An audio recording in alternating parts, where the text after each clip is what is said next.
Okay, first off, I've got the guilt a bit.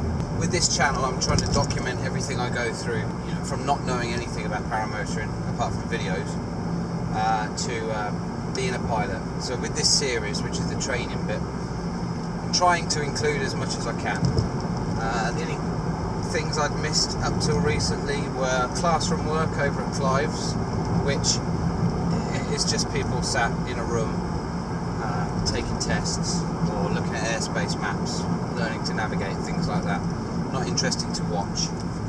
But anyway, I tried to include everything, and the other night I failed abysmally at that, and that was my second flight, and I could have done with recording a lot there.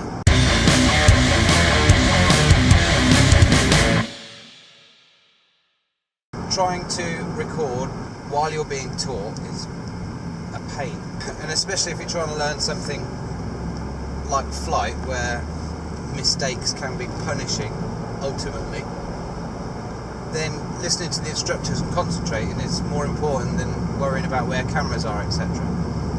So I'll tell you a bit about the second flight. I'll include what little footage I did get, but it was poor on my behalf from a video point of view, and I apologise. Evening YouTube people, sunshine, 27 degrees outside, shorts and t-shirt, on our way over to Clive's field, maybe to fly, hopefully, one of his bulldogs I guess, maybe get a tandem, don't know what his score is over there.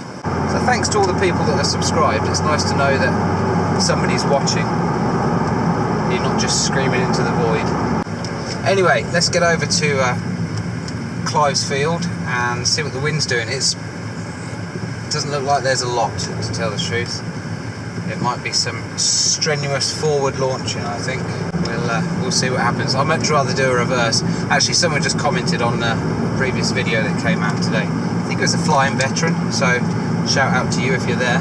How reverses are just so much easier because you pull that wing up, you can see it, you can correct it and control it. You don't turn around and commit until you know it's completely there. Whereas if you're working on a forward, it's very much feel, and that only comes with experience. So anyway, let's get over there and see. I'll try and get some footage, but again, it's difficult filming while you're learning because you're busy learning and not making sure all cameras are pointing in the right direction and in focus. I'll stop moaning. I'll see you over there. I went over to Clive's field at Marsden. Nigel was over there as well. When I arrived, Clive was up in the air somewhere with a tandem, so I just tried a couple of forward pull-ups. It was very, very light wind, the lightest that I'd ground handled in ever. It was hardly anything. So I did 2 pull-ups and failed both of them. The wing just went off, or I didn't get it up, straight away. I think that was down to being new and also down to the light wind. It needed a really good pull to get that wing locked overhead. So I failed at 2 of those, and then Clive landed and I did a 3rd one, and it was fine, came up, because I knew what I needed to do. I needed to put more go into it. I did that 3rd one and that was fine. So then Clive said, right, okay, then you can have a flight, and we got his bulldog paramotor out. So done a couple of pulls. The last one seemed to go okay, which is lucky because that's the one Clive was watching. We got Terry over there behind me. He's training, setting up. This guy's just landed. Don't know who he is. And so maybe going to get a motor out and hopefully have a go. I just hope I've got enough GoPro mounts on other people's gear. Got all strapped in, etc. The Bulldog Paramotor is different than everything I'd ever touched beforehand. So my training harness has got hang points quite down quite low. Nigel's Paramotor has got hang points, I don't know, probably around nipple height.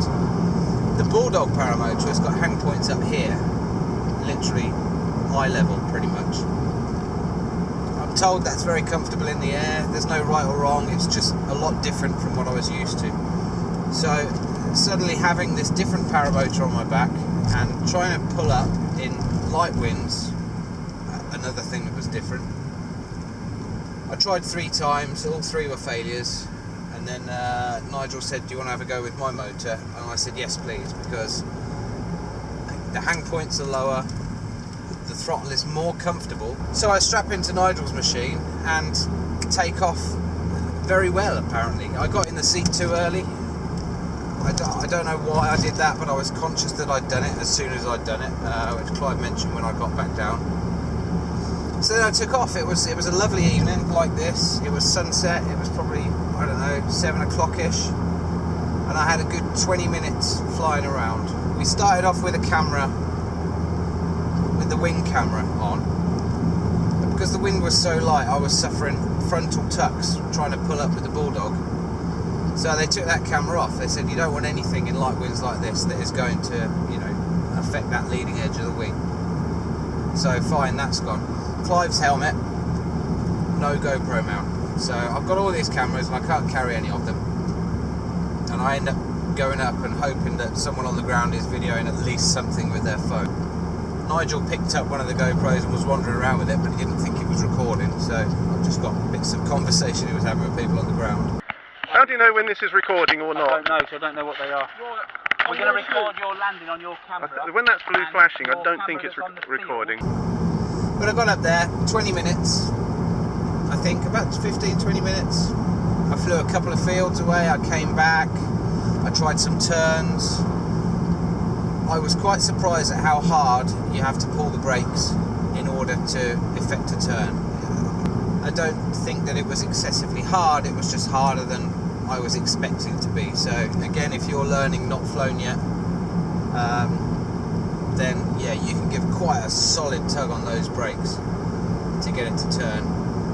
What was quite interesting was going downwind and then turning into wind. You almost feel like you've stopped in mid-air because suddenly the wind's facing you. I did a practice approach that was fine, got down to about 10 foot high I think.